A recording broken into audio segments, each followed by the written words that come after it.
आयरा और चुपचाप बोलती तितली। एक दिन आयरा बगीचे में बैठी थी। हवा में हल्की ठंडक थी और फूलों पर रंग बिरंगी तितलियां उड़ रही थीं। तभी एक नीली तितली उसके पास आकर बार बार उसके कंधे पर बैठने लगी। आयरा ने मुस्कुराकर कहा, क्या तुम मुझसे कुछ कहना चाहती हो? तितली ने पंख फड़फड़ाए, लेकिन कोई आवाज नहीं आई। आयरा थोड़ी उलझन में थी। वह चुप हो गई और ध्यान से तितली को देखने लगी। कुछ देर बाद तितली ने धीरे से कहा, धन्यवाद आयरा, तुमने पहली बार बिना बोले मुझे सुना। आयरा चौंकी। तुम बोल सकती हो?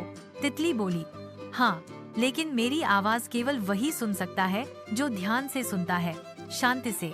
फिर तितली ने बताया कि पेड़ों, फूलों और पक्षियों की भी अपनी भाषा होती है, लेकिन शोरगुल में वो खो जाती है। आयरा ने आंखें बंद की और सिर्फ हवा, पत्तियों और तितलियों की फड़फड़ाहट सुनने लगी।